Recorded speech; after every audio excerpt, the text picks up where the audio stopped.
Yes. All right, go ahead and mark and reward. Drop the leash. Walk just a couple of steps away just to prepare her. Come back, mark and reward. Yes. Then walk towards the arch. She's already done a play stay, so it's not like, we can't advance quickly. Yep, come back, mark and reward. Taking our time getting to the door because this is new, right? We haven't added this in yet. Yes. All right, head over to the door. Don't touch the door or anything, just walk all the way towards it. And then come back to her. Good. Right now, in her mind, she's like, oh, we're just doing that play stay thing, She doesn't know we're doing guest arrival. So now when you go to the door, go ahead and unlock the door and jiggle the doorknob, but that's it. You don't have to actually open it yet. Very similar to what we did for doorway manners, because those noises are very triggering. There you go. Yeah, I know, right? We have literally had to replace 3 of our doorknobs just within the last few months. I don't know what's going on. All right, so do the same thing, but you can open it a crack again just like you did. Now, of course, she's not going to be as excited right now because nobody's on the other end, and by no means am I saying that this is exactly the same, but you're starting to set that picture up for her. So when we do have somebody on the other end, it's not like shooting to a 10 immediately. Yes. We're only changing a small picture. This time, open up the door like about halfway. Good,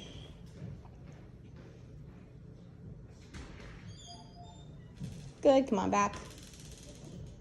I'm so glad it's getting cool. I know, I love this fall weather. These past several weeks have been dead. Yes. On this next one, when you open the door, I want you to pretend someone's there and be like, hi, how are you? Come on in. Because that's usually what we do, right? As soon as we open, we start blabbing. Hello. Hi, how are you? All right, come on back. That's perfect because, again, it's all those little triggers. If we can just add in one little trigger each time by the time you get to the biggest trigger, I'm not saying she won't be excited today when that first trigger comes, but it'll be so much more toned down. Okay, do that one more time.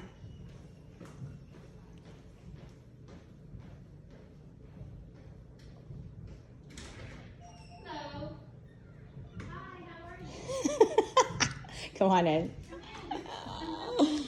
She's so cute, Rosie. Laser focused. Yes. All right, so what we're going to do now is I'm going to go on that end, and I'm going to knock so that she can't see me, and I want you to come to answer the door, okay? I'm going to knock on the wall so she can't see me. Okay, go ahead and come open the door.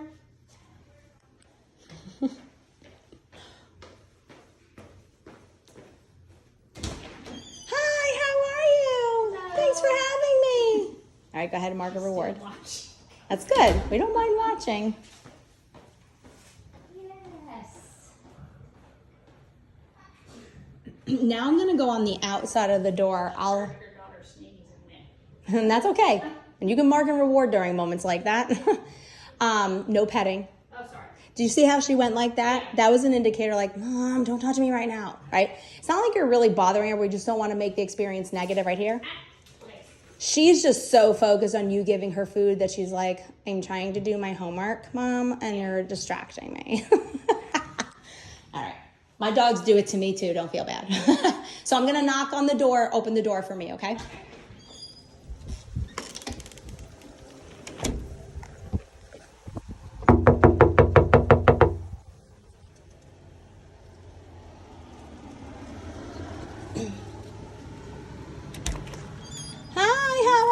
Thanks for having me. Go ahead and mark and reward her. And this could be like real life too, where you can just open the door for the guest and then just completely walk away to reward her, to prevent her from breaking, especially in those early stages. She did great. Go ahead. Oh, come here. Place. She's so excited. Place. Don't forget to mark and reward. Yes. Good. Make it motivational for her to stay there. Good. Especially in these beginning stages. Come on right back to her. Yes. All right, now go back to the guest. Guest, you take 1 or 2 steps forward. Just pretend like, you're at your house. Shut your door. All right, come on back and mark and reward. Because she's holding. True stranger here, has never met her. So she's doing a great job. All right, take 2 steps forward. And so if you can practice this with as many people that are willing to do that with you, even if like they're not really coming over, you're like, hey, you want to come over for 5 minutes just to do quick guest arrival, mark and reward. Yes. Anytime she gets a little concerned, go straight to mark and rewarding. You are not rewarding barking, I promise. Rapid fire now. Since now she's feeling concerned, you're going to show her like there's really nothing to be concerned. I'm feeling happy. You should feel happy too. Here, have some food. Yeah. Yes. Okay, 2 steps forward. You keep marking and rewarding. Yes. Now, if you feel like she's going to break, this is where you would pick up her leash so she is not successful. If she's successful, that can ruin a lot of her progress. I'm not really sure if she is. Okay, yep. So then wait, what you have is good. You have it stepped on so that she can't actually get to the guests. Because that's what we want to avoid. We don't want her thinking that a guest coming through the door automatically means that guest is going to interact with her. That can lead to either a dog who gets anxious or overly excited because they think there's a predictor there. Like guest comes in is the predictor to the guest interacting with me. We want to show her, no, like it's not that we're not going to let her interact. It's that it's not when the guest first comes in that's happening. It might happen an hour later. It might have 10 minutes later. It might be 20 minutes later. It might not happen at all. So That's good. Mark and reward. All right, I want you to give her release cue. Just free. It's fine. And just wait to see what she does. You'll walk around with her so she... Now watch her that she doesn't jump. Shorten up that leash. If she looks like she's about to jump, you're going to walk the other way with her. Good, mark and reward that. Look, good. And then when you're done marking and rewarding, come back, swing around in front of the guest. See? Yep, just right around here, just to get back in the front. Because normally when you're with your guests, you're not going to be behind them. That's right. So, yep.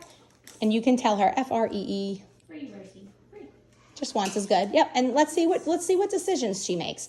If she sniffs her, great, mark and reward that. If she doesn't sniff her, great, mark and reward that. She doesn't need to. Like we do need to get out of this thought that like because guests are coming in that our dogs have to interact. Right there, mark and reward that. Yes. Love it. Yes. A quick little greeting and then she went back and engaged with you. That's what you want. Okay. Dogs are more than welcome to sniff our guests, but we don't want to make it this routine like that they have to. Let her make the decision to do it in a calm manner, and then you're going to get a dog who's not jumping all over your guest because she's calm. Okay. Often what happens is if we let the dog greet the guest upon coming in, they're so amped up, she can't control how she's feeling. That's her response to excitement. What do I tell her?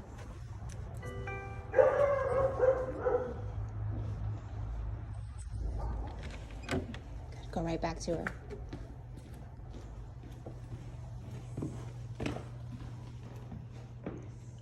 Keep marking and rewarding and do it fast just because she just saw me.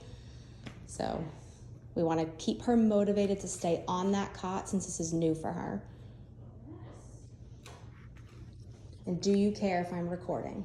No. Okay. Your house is lovely, by the way. Oh. Well, I hope they got your shoes on because I'm going to tell your feet are going to be dirty. Same as my house. I totally get it. All the time.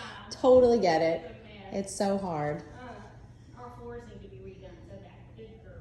So I'm going to just slowly make my way a little closer. I'm not going to get like so close to her. I'm just going to a few steps at a time. This is not something you have to make your other guests do. This is just because this is a new picture. So I want to approach it slowly to help her be successful.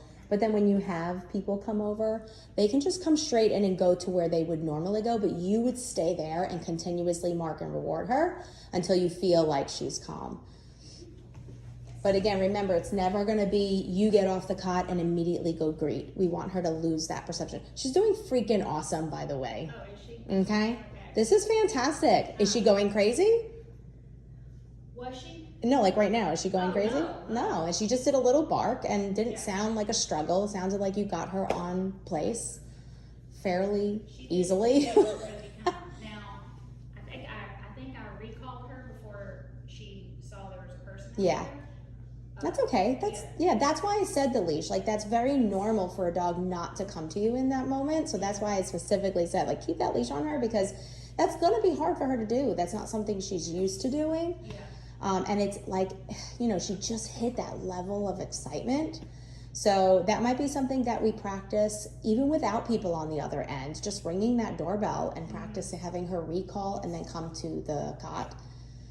So that it becomes like a signal to get on place versus a signal that there's somebody on the other end. Right. So that when there really is somebody on the other end, she might not even bother looking out the window.